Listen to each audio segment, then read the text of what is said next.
Look, the Phillies are in complete meltdown mode right now, and honestly, I don't think enough people are talking about how bad this could get. This isn't just normal off-season noise. And this is a franchise at a legitimate crossroads where the decisions they make over the next few weeks could either set them up for a championship run or completely waste the prime years of Bryce Harper and their elite pitching staff. And right now, it's looking like things could go either way. Let's start with JT Realmuto because this one hits different. This is not some replaceable player we're talking about. This is a guy who has been the backbone of this team for years. He's caught every big game, handled an elite pitching staff, and been one of the most productive offensive catchers in baseball throughout his tenure in Philadelphia. Yeah, he's 34. Yeah, the offensive numbers have dipped slightly, but let's pump the brakes on acting like he's suddenly washed up and ready to retire. Realmuto is still an above-average major league catcher who brings things you cannot quantify on a stat sheet. The game-calling ability, the relationship with Wheeler and Nola, the playoff experience, the leadership in the clubhouse, these things matter. When you have a rotation built around elite starting pitching like the Phillies do, having a catcher who maximizes that talent is absolutely critical. Wheeler and Nola trust Realmuto implicitly. That chemistry isn't something you just replicate by plugging in a new body behind the plate. So why is he exploring his options? Because the Phillies haven't made him feel like a priority. When an organization starts talking about getting younger and creating financial flexibility, veteran players hear that loud and clear. If the team isn't aggressively pursuing you, if they're not making you feel essential to the future, why wouldn't you test the market and see what other contenders are willing to offer? Realmuto has earned the right to be selective about where he finishes his career. He's been a two-time All-Star, one of the best catchers in baseball for nearly a decade, and he still has quality baseball left. If Philadelphia isn't rolling out the red carpet, there are absolutely other teams who would love to add him. Now let's talk about the circus that is Nick Castellanos. When he signed that 5-year, $100 million deal, expectations were sky high. Phillies fans thought they were getting a proven offensive threat who would protect Harper in the lineup and finally give them that legitimate right-handed bat. Instead, they got inconsistency, defensive nightmares, and a player who has become increasingly frustrating to watch. The numbers tell the story.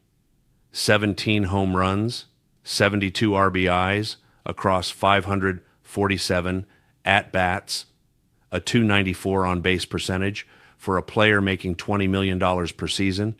That's completely unacceptable. When you're barely cracking 300 in OBP, you're essentially becoming a black hole in the lineup. The Phillies need their middle-of-the-order guys getting on base at a clip north of 330, ideally closer to 350. But here's what makes this situation toxic. It's not even just the on-field performance.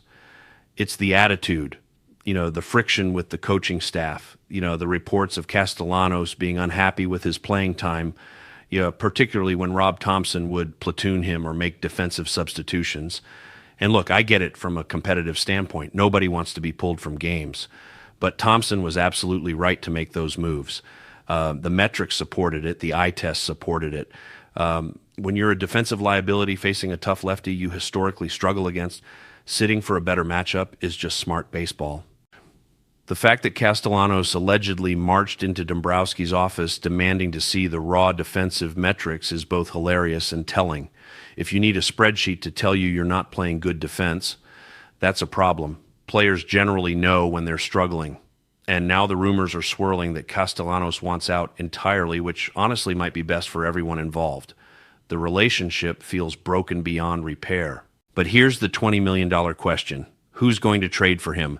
Enter the Pittsburgh Pirates. Yes, seriously.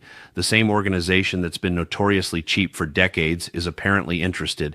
And as crazy as it sounds, it actually makes some sense. The Pirates were dead last in virtually every offensive category last season.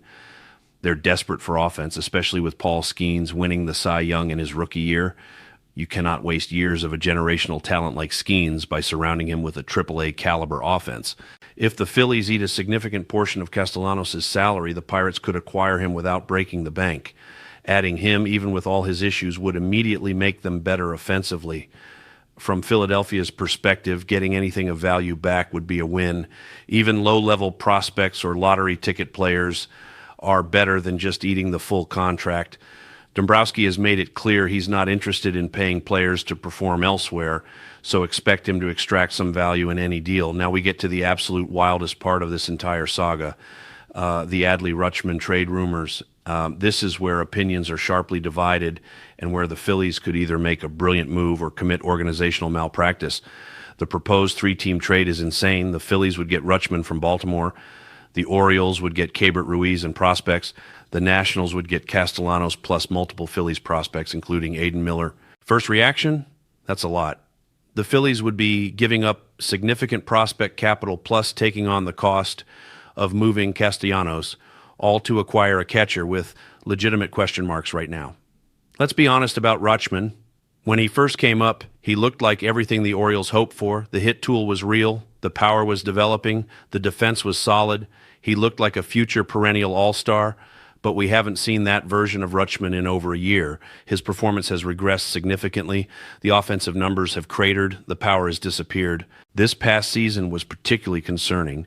And before Phillies fans get too excited, they need to ask themselves a critical question.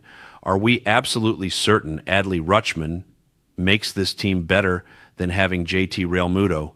Because based on recent performance, that's not a slam dunk answer. Realmuto, even at 34, is still performing at a higher level than Rutschman did last year. The playoff experience Realmuto brings is invaluable. The trust the pitching staff has in him is irreplaceable. Now, the counter-argument is obvious. Rutschman is significantly younger, controlled for more years, and his ceiling is theoretically higher if he rediscovers his early form. Acquiring him would give the Phillies a long-term answer at catcher, rather than patching the position after Realmuto leaves. There's logic there, but the cost is what makes this so risky. Giving up Aiden Miller, who has legitimate potential to be a quality major league infielder, feels like a massive gamble when you're not even certain what you're getting in Rutschman. This is where trust in Dave Dombrowski becomes everything. He's made bold moves before and isn't afraid to pull the trigger on blockbusters, but he's also shown patience and hasn't made deals just for the sake of making headlines. If he pursues Rutschman aggressively, it signals he genuinely believes Rutschman will bounce back and become the player everyone thought he'd be. But what if he doesn't? What if Rutschman continues being a mediocre offensive catcher with solid defense but nothing special? Then the Phillies have given up significant assets, created financial inflexibility, and potentially downgraded at the position. The safer and smarter play might be bringing back Realmuto on a short-term deal, 2 years, maybe 3 at most. Let him finish his career in Philadelphia, continue mentoring the pitching staff, and provide veteran stability while the organization develops catching prospects internally or searches for a better long-term solution. And the Phillies are in a win-now window. Harper is in his prime. Wheeler is dealing. This roster is constructed to compete for championships right now. Making a risky trade for an unproven commodity at catcher feels like an unnecessary gamble when you already have a known quantity who performs in big moments. There's clearly a desire within the organization to get younger, shed salary, and create financial flexibility. That makes sense in theory, but at what point does getting younger for the sake of it become counterproductive? The Phillies have a championship caliber roster right now. The core is established. The pieces are in place. Why blow things up when you're this close? The painful truth Phillies fans need to confront is that this team has underachieved in October. They've been embarrassed in back-to-back postseasons. But the solution isn't necessarily trading established veterans for younger players with theoretical upside. The solution is adding impact bats, fortifying the bullpen, and making marginal improvements that push the roster over the edge. Gutting the roster and starting over with younger, less proven players feels like admitting defeat, like waving the white flag on this core's championship window. And make no mistake, there is still a championship window here. Harper isn't going anywhere. Trey Turner is locked up long-term. Schwarber is still mashing. The starting pitching is elite. This team is talented enough to win a World Series. They just need to make the right moves around the edges. The Rutschman trade, as currently constructed, doesn't feel like the right move. It feels like a massive gamble that could backfire spectacularly. So where does this leave us? The Phillies have major decisions to make at multiple positions. Realmuto's future is uncertain. Castellanos seemingly wants out, and the organization wants him gone. Rutschman trade rumors continue despite legitimate concerns about his performance. And hanging over everything is the pressure of knowing time is running out on this Core's championship window. Dave Dombrowski has his work cut out for him. He needs to navigate these waters carefully, balancing the desire to improve with the reality that certain moves could make the team worse. He needs to extract value from the Castellanos situation without giving him away. He needs to make a definitive call on Realmuto and either commit to bringing him back or pivot to a different solution. And he needs to resist making a splash just for headlines. The baseball world is watching Philadelphia right now. The decisions made over the next few weeks will define this franchise's trajectory for years. Will Dombrowski construct a roster capable of finally winning that championship, or will he make moves that backfire and leave fans wondering what could have been? This offseason is going to be absolutely wild, and one thing is certain. We're just getting started with this chaos. What do you think? Should they bring back Realmuto or gamble on Rutschman? Is trading Castellanos worth it, even for minimal return? Drop your thoughts in the comments, because I want to hear what you think as this unfolds.